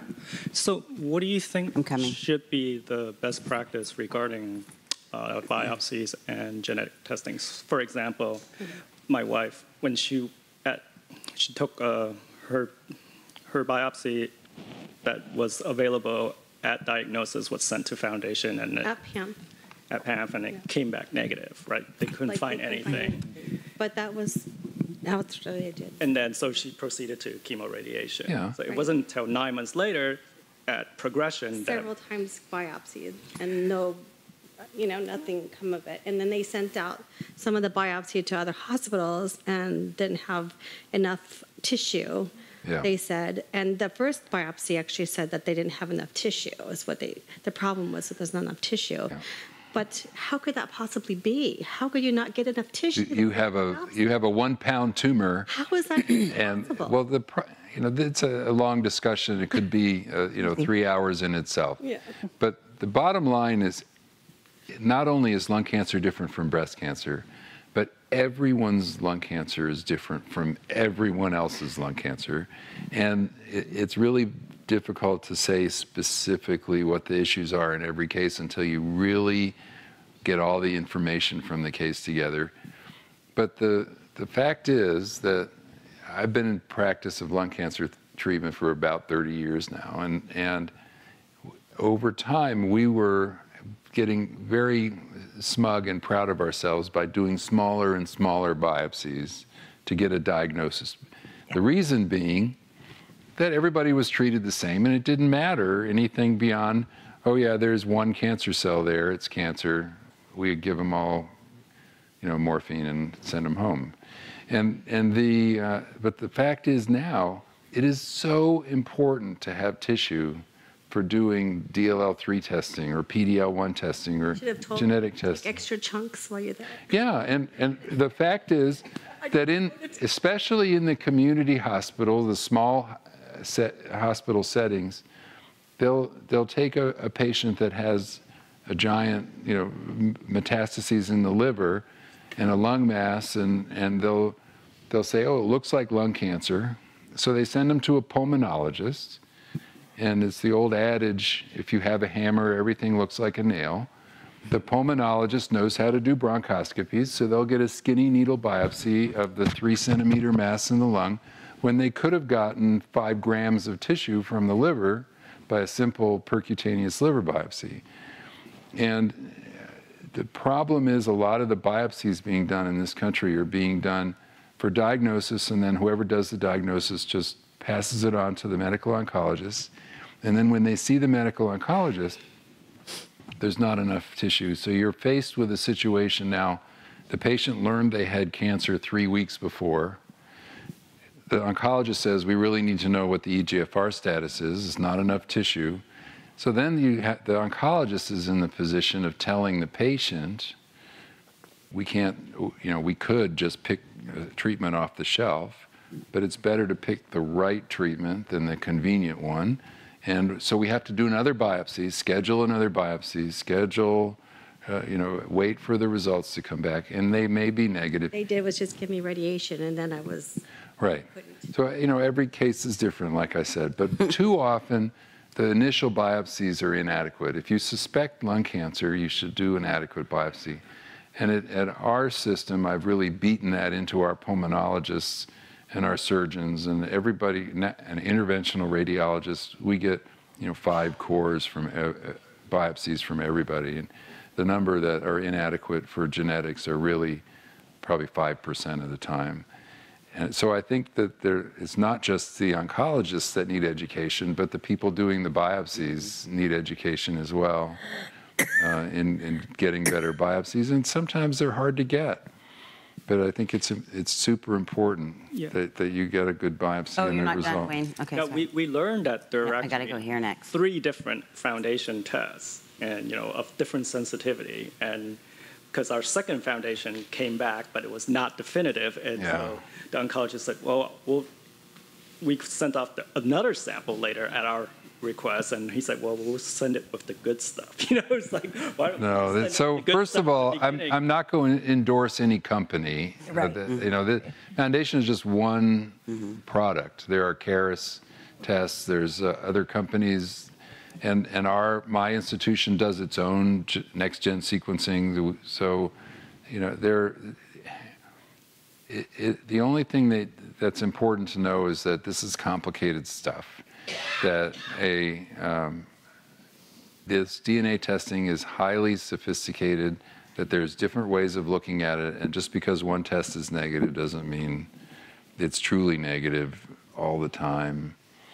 And that blood tests are not quite as good as the tissue tests. And then you just have to rely on, I think if you get the best way to really judge if you've had an adequate analysis is just get a second opinion from a lung cancer specialist and have them review all the data. There is a danger to getting too many second opinions or to getting, retesting done too many times and then just delaying treatment. But I think that getting at least one second opinion at a truly specialized lung cancer practice is a specialist, not don't go. Is a way of assuring yourself that what needs to be done has been done. Yeah. Go ahead. All right, so I got 2 questions. The first is, can you say a few words about maintenance? So suppose you're currently clear of evidence of disease, or if you're currently stable, is there anything we could do to make this status to last as long as possible? Yeah. A second question is about the specific trial that we have mentioned several times. It's probably just confusing to myself, but I tried to read the Pacific trial paper and also the NCCN guidelines update due to this trial. But it's unclear to me, what if you have a mutation? Right. And then you're at 3B, and then after the chemo radiation, right. do you still go with 2 years of atezolizumab or not? Those are really excellent questions. You said you were a stem cell researcher at Stanford. But not this right subject. So maintenance therapy. So maintenance chemotherapy is commonly used with pemetrexed. And that with the chemoimmunotherapies of carboplatin, pemetrexed, and pembrolizumab, often the maintenance therapy is pemetrexed and pembrolizumab. And it's just kind of the way things have been done, and studies have shown improvement. So it's very clear that maintenance pemetrexed does improve outcomes compared to no maintenance. The maintenance pemetrexed pembrolizumab had a dramatic survival benefit in the Keynote 189 trial. And so just because the study was done that way, that's the rational way to do it in practice. But they also just continued for 2 years and stopped. And what's the rationale for 2 years versus 3 years versus 4 years? The data aren't there. There's a little bit of data that 2 years are better than 1 year with immunotherapy. But then there's the data I talked about that stopping after 2 years is okay. Now, some people are continuing 4 or 5 years on immunotherapy. Can I say that's wrong? Not really, because we don't have the data. Now, it's really a different story with the TKIs, with Tarceva and those kinds of things. It's generally accepted in its personal experience that if you stop a TKI, the tumor will come back. And so it's generally accepted, and it's my personal experience, that people who have an EGFR mutation should stay on these drugs as long as their tumor is controlled. Now, I mentioned earlier that one of my goals in my last few years of my career is to try to figure out how you can cure these people so you don't need this maintenance and you just be cured off drug. But that's the fact. And knowledge is advancing. We'll learn things as we go on. Now, with the Pacific trial in specific, it's a very interesting question because it wasn't really designed to look at patients who are EGFR mutant or at PD-L1 There's a little bit of a hint in that study that EGFR mutant patients do not benefit from the durvalumab, or PD-L1 patients do not benefit. But we're just learning, and like I said, that was the first study showing the survival benefit. And I think those are questions that we need to answer in future studies. In my own practice, I don't give the maintenance durvalumab for patients who are PD-L1 or EGFR mutant. And usually those are the same. EGFR mutant patients are usually PD-L1. Joanne. Yeah. Oh, okay. I just want to clarify one thing about the Natera research study on the circulating tumor DNA. It is specifically to detect progression, not relapse, right? Not or first diagnosis. Right. And each patient or each research patient's own analysis is based on the content of the tumor. Of the tumor. You have to submit the. You're very well informed on this. It's well, this is a trial. So the Max Dean Stanford analysis is really not the same analysis that you get when you do a blood biopsy as a routine. She's absolutely right.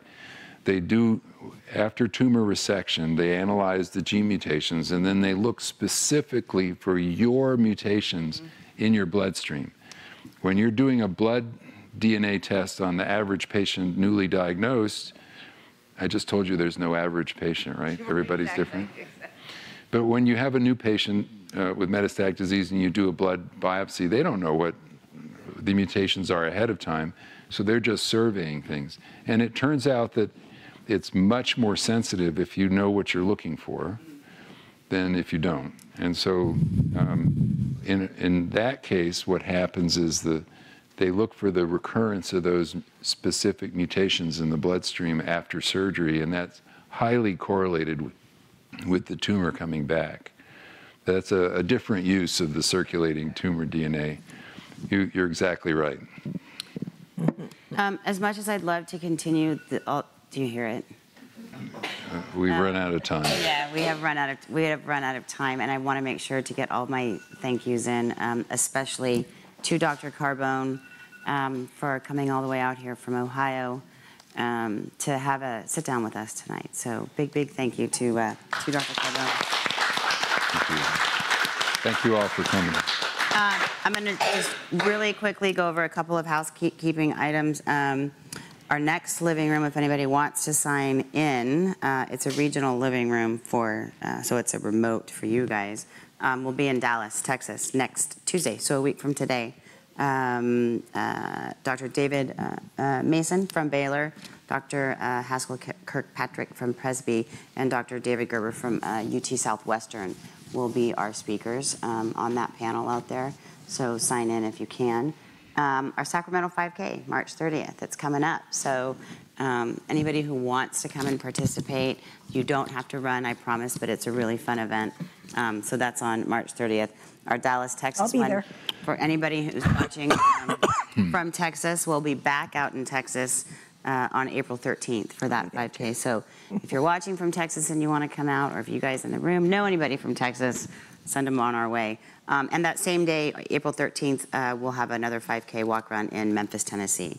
So those are the next sort of upcoming events. And I want to announce that there's a Breath of Hope Gala in Ohio at the James. And is it at the James, or you do it at a hotel down there somewhere? It's done at a conference center Yeah. in town. So it's on April 6th, and yours truly is the keynote speaker for that event. And then Dr. Carbone I'm going to tell will be... Dr. Carbone's patients what to do. No, Yeah. No, it was this foundation, the Breath of Hope Yeah. Foundation, was started by this patient who inspired that 40-foot painting in our cancer that's center. great. Yeah. Annie Cacciato, who is still without evidence of disease now at 5 years post-diagnosis. Awesome. That's great. Awesome. I haven't been. You've been previously to the gala, but I've heard it's amazing. Or was it Tony? I don't know. Somebody went.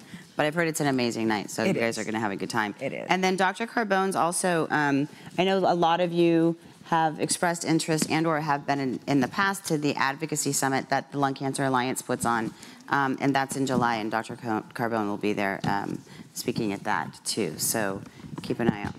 Yes, it's in Washington. Yeah. So I wanted to let you guys know about that. A huge thank you to you guys in the room. I say it every month. You are why we do what we do, not only on nights like tonight, but every day. So thank you. Oh, Sally, do you have an announcement? You don't have a microphone, though. Oh, our lunch. You got 3 microphones. I'll take them all. I just wanted to remind people that we are having our no-host lunch on April 10th at Nordstrom's in Palo Alto. See me after. If you'd like to come, you're all welcome. And give me your email address so I can add it to our list. And Tina and I organize these, so I hope a lot more of you will come. We have about 14 people right now. It's for caregivers and survivors. Thanks, Sally. Thank you to Peninsula Television once again for coming out every month right around 2:30. So they get here long before you guys show up to set all this up, and then they stay long after you leave to break it all down. So huge thank you from us to them, Peninsula Television. If you open those doors, it looks like a television station in there. It's amazing what they do. Thank you to the Office Bar and Grill. We had sliders and mac and cheese tonight, so we changed it up a little bit from our regular pasta night. You're welcome.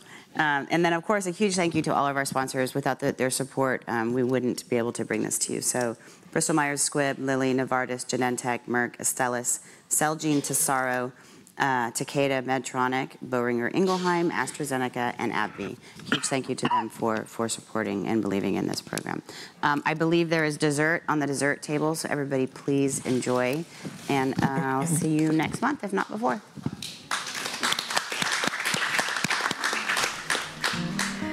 And I just want Oh, I'll be brave if you're brave. I'll be brave, but only if you're brave. Yeah, we can both be heroes, like soldiers in their nice clothes, like soldiers in their nice clothes, together. And it could be just you and me. We'll be family Just wait and see.